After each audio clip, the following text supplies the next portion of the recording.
안녕하세요. 정진주식TV 반포 범고래입니다. 오늘도 내용 시작 전에 여러분들 좋아요, 구독 버튼, 알람 설정 필요해주시고, 오늘도 마찬가지로 오전에 이 시장을 간략하게 좀 설명드리고, 저는 여러분들에게 정말 핵심적으로 봐야 될 부분만 설명을 드리고 있습니다. 그래서 오전 시황과 오늘도 관심주 제가 두 종목을 가지고 왔습니다. 그래서 여러분들께서 이 종목을 잘 활용해 보시길 바랍니다. 자, 그러면 오늘 오전 증시를 잠시 좀 보도록 하겠습니다. 자, 여러분들 최근 들어서 사실상 가장 중요한 부분은 이 환율일 겁니다. 환율이 1340원까지 14년 만에 거의 최고치를 기록하고 있고, IMF 수준이랑 거의 비슷한 상황입니다. 이 환율이 사실상 우리나라뿐만 아니라 이게 세계화가 그동안에 IMF 이후에 거의 30년 동안 지나게 되면서 세계화가 급격하게 진행됐습니다.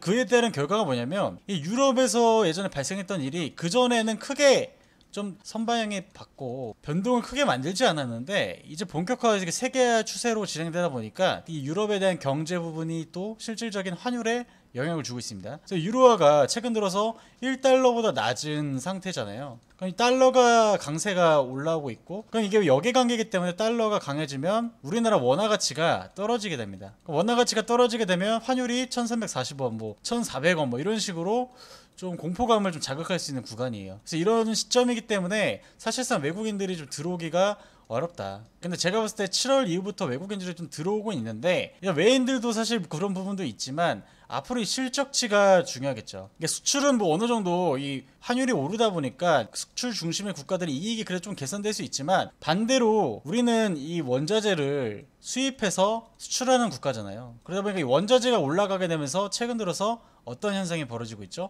바로 이 무역 수지가 거의 사상 최고치 적자를 기록하고 있습니다. 그래서 이 적자가 기록하고 있고, 이게 결국에는 우리나라 심체적인 이 경기 침체가 본격화될 거 아닌가, 이런 대한 우려감 때문에, 이런 우려감이 생기면 여러분도 어떨까요? 여러분들이 정말 좋아하는 삼성전자, SK하이닉스, 현대, 기아차, 다양한 시총 상위주들이 수출이 좀 줄어들 수 있고, 이익이 감소되면 그만큼 고용은 다운되고 실업률은 높아지는 그런 상황이 발생할 수 있겠죠. 지금 제가 봤을 때 매크로적인 부분이 사실상 이 시장을 압박하고 있고, 그리고 그런 이슈가 또 어디서 나오냐면 바로 이 코스피 상단에서 나왔어요. 물론 이런 구간에도 있었는데, 아니 왜 그런 이슈가 요전에도 있지 않았냐. 근데 여러분들 주가라는 것도 결국엔 명분이 필요합니다. 이게 올라갈 때 그런 이슈를 악재를 깨고 올라갈 만한 동력이 필요하죠. 근데 그런 명분이 없기 때문에 지금 실질적인 좀 조정세고 있고요. 미국 증시도 마찬가지로 매월 8월로 열리는 잭슨홀 미팅, 여기서 이제 연준이랑 다양한 경제학자들이 의논하는 회의이기 때문에 여기서 어떤 얘기를 할지 몰라요. 하지만 최근에 나왔던 건 뭐냐면, 이번 잭슨홀 미팅에서는 이 물가는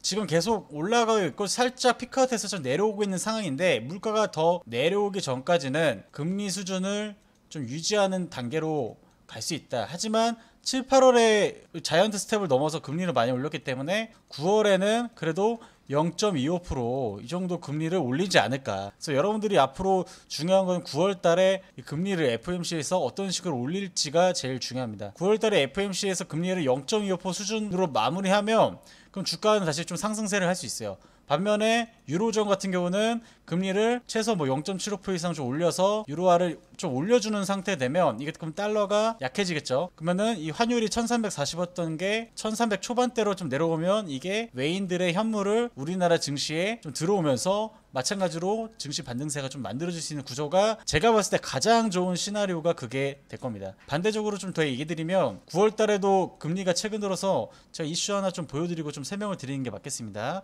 자, 최근 들어서 이 원유가 80달러 정도 내려오니까 이 사우디에서 감산 가능성을 얘기했습니다. 근데 이 사우디 입장에선 사실 그럴 수밖에 없는 게 뭐냐면, 여러분들 들어보신 이 네옴시티죠. 네옴시티에 이 우크라이나 재건 비용이 대략 한 900조 원 정도 드는데, 네옴시티에 1300조 원을 투입합니다. 그러니까 우크라이나를 다시 세우는 것보다 비용이 많이 들어요. 근데 이 80달러 이하로 내려가면 사우디 입장에서는 재정 수지가 적자가 돼요. 그동안에 20년도에 단기적인 경기 침체가 오면서 이 산유국들이 사실 이 재정 적자가 지속되다가, 작년부터 원유 가격, 물가가 오르면서 이 원유 수준이 올라가게 되면서 이제 흑자를 좀 만드는 시점인데, 여기서 갑자기 증산을 하고 원유 가격이 내려가면 산유국 입장에서는 나라에 돈이 많이 필요한데 돈이 안 들어와요. 그러면은 이게 가정이라고 생각하면 수입은 줄어들 수 있는데 나가는 돈은 많아요.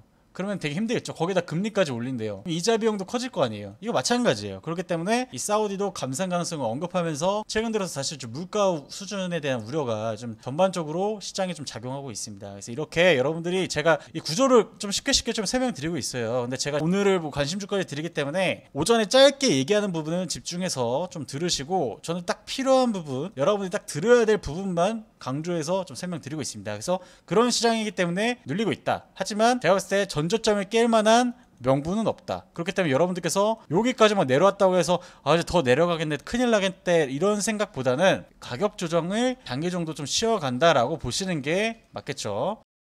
그러면 오늘 여러분들이 좀 봐야 될 종목을 좀 설명드리기 전에 이슈 하나 또 보도록 하겠습니다. 그래서 제가 항상 그 이슈를 좀 계속 보여드리는 이유는 뭐냐면, 여러분들이 주식 투자를 할 때 저 혼자만 하나요? 아니죠.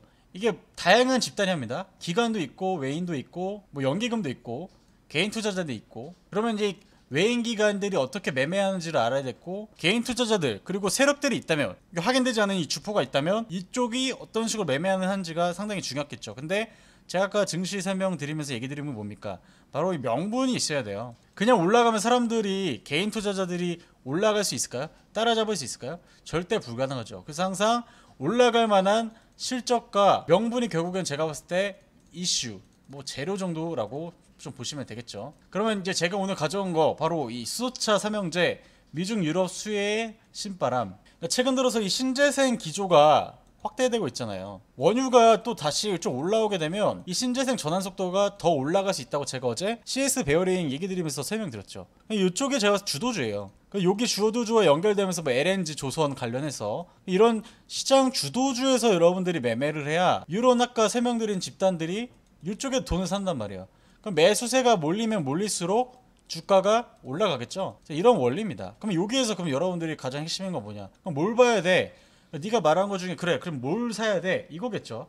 제가 가져온 게 바로 범한 퓨얼셀입니다. 제가 최근에 신규 상장주는 어떻게 접근해야 된다고 얘기 드렸죠? 시장이 좋을 때 하라고 했나요? 최근에 제가 세비캠 얘기 드렸죠. 이거를 잠시 살짝 얘기 드리면, 세비캠이 제가 5일선 이탈하면 사라고 여기에서 이 중반부에서 얘기 들었는데 이미 뭐 주가가 이렇게 펌핑했습니다. 이건 나중에 또 5일선 이탈하면 사시면 돼요. 근데 이거는 돌파 구간에서 움직이고 있는데, 그러면 이 종목이 왜 움직일까? 이 종목도 폐배터리 이슈도 있지만 2차전지 주도 섹터도 있지만 핵심은 바로 그겁니다. 시장이 내려오고 있어요. 시장이 내려올 때 뭐다? 그냥 신규 상장주를 보자. 여러분들이 지금 시기에는 이렇게 보시면 됩니다. 시장이 안 좋을 땐 뭐다? 품절주를 본다. 이게 어느 정도의 일반적인 투자자들의 인식이에요. 근데 이게 맞다 안 맞다가 중요한 게 아니라 이런 인식들이 나올 수 있는 시기를 잘 보시고 돈이 진짜 흘러가는지를 체크하셔야겠죠. 그러면 그 돈이 흐름이 언제부터 들어오고 있는가? 바로 범한 퓨어셀도 8월 중순 이후부터 기존의 상장주들이 원래 3, 4거래 이후에 이렇게 하락을 가거나 아까 세비캠 보여드린 것처럼 올라가야 돼요. 근데 이 종목은 어떻게 됐죠? 무너졌어요. 근데 무너진 시기가 6월달에 증시가 좋았나요? 안 좋았나요? 6, 7월달에 증시가 안 좋았어요. 안 좋고 공모가도 높게 펌핑이 된 상태에서, 여기 공모로 하시는 분들 많아요. 또 공모 유튜버들이 이거를 공모 시가에 다 팔라고 부추기잖아요. 그죠? 그래서 이렇게 고평가된 종목들이 고가에서 개인들 산 물량을 받고 개인들이 올릴 힘이 없기 때문에 주가 이렇게 내려오는 게 정상적인 겁니다. 그럼 정상적인 흐름에서 이 돈이 들어온다는 건 뭐냐? 인위적이라는 거죠. 인위적. 주가는 인위적인 활동의 합입니다. 그게 바로 주가 시세의 움직임의 확실한 이유예요.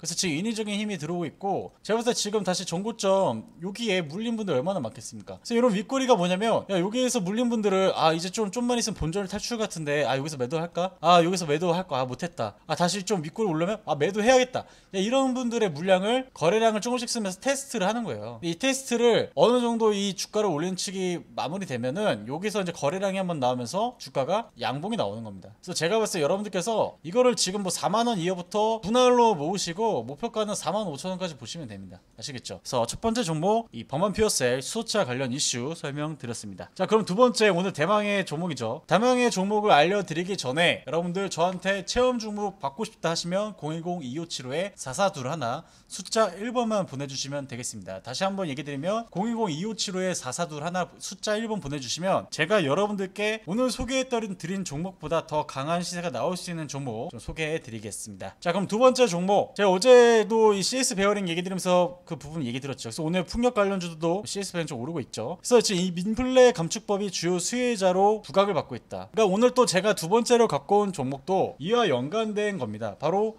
이 태양광과 연관된 종목이고, 오늘 여러분들 주가 움직임을 봤을 때 이제 돈이 쏠리는 쪽으로만 쏠립니다. 지금 장은 확실하게 얘기 드리는 건 돈이 몰리는 종목만 몰립니다. 돈이 분산이 돼서 오르는 장이 아니라 한쪽으로 완벽히 쏠리는 장을 여러분들이 지금 경험하고 있습니다. 그 예시로 현대로템이 오늘 뭐 삼성전자보다 엄청난 거래 대금을 뽑아내면서 여기에 돈을 다 쓰고 있어요. 그러면 앞으로 이렇게 돈이 쏠리는 장세가 반복이 된다고 생각하시면 여러분들께서 시장 주도 중에서 이 태양광 대장주로 지금 자리매김하는 게 뭡니까? 바로 하나솔루션이에요. 그 하나솔루션 여러분들이 어느 정도 왜 이걸 가져가야 되는 부분도 좀 설명드리도록 하겠습니다. 하나솔루션 여러분들 보시게 되면 이 종목이 20년도부터 돈이 들어왔죠. 돈이 들어오다가 시장이 21년도 중반부터 하락하면서 시장과 완전히 따라가다가 보시게 되면은 시장은 이렇게 내려오는데 반면에 주가는 이렇게 올라가는 거. 아까 제가 범한 퓨어스를 얘기 드리면서 인위적인 흐름이 보여지고 있다. 인위적인 힘인데 이게 바로 주도 섹터로서 역할을 하면 이거는 나중에 지수 반등이 많이 나오기 전까지는 이쪽으로 돈이 쏠림 가능성이 높아요. 그래서 이 종목 같은 경우는 제가 봤을 때 여러분들이 정말 시간만 투자하시면 최대 55,000원까지 보셔도 되는 종목입니다. 그래서 분할로 지금부터 모으시고, 제가 봤을 때 그 패턴상 이 현대로템이랑 상당히 비슷한 흐름이 보이고 있습니다. 현대로템 여러분들 보시게 되면 정말로 저는 이게 나중에 시세가 나오게 되면 지금 현대로템 차트를 이렇게 보게 되면 이게 이미 떴잖아요. 떴다고 생각할 수 있는데 여기 전이에요. 이 흐름이 딱 여기 나오기 전 흐름이에요. 지금 이 하나솔루션을 현대로템 차트로 제가 비교해서 설명드리면 딱 요 자리예요. 요 자리. 요 자리가 만들어지고 있는 상황이에요. 솔루션 보겠습니다. 딱 요 자리예요. 아시겠죠? 정고점을 돌파하기 직전의 자리라는 얘기입니다. 그러면 여기서 이슈가 다시 붙으면서 시세만 돈이 몰리면 이게 적어도 55,000원까지는 갈 수 있다. 그리고 아직 가메드 구간까지 들어가지 않고 진짜로 이게 종목이 완전히 고평가돼서 엄청나게 시세가 나면 거래량이 이 정도 터지면서 가열 구간이 떠야 되는데 이제 가열 구간이 시작되려고 하는 모습을 보이고 있습니다. 그럼 이것도 마찬가지로 시간이 얼마 남지 않고 바로 갈 수 있다는 뜻으로 해석을 해볼 수 있겠죠. 그래서 오늘 제가 간단하게 시장 이슈와 시장 설명과 그리고 오늘 관심주 설명드렸습니다. 그리고 저와 함께 이 체험주를 받아보시는 분들은 010-2575-4421로 숫자 1번만 보내주시면 제가 보내드리도록 하겠습니다. 오늘 여기까지입니다. 감사합니다.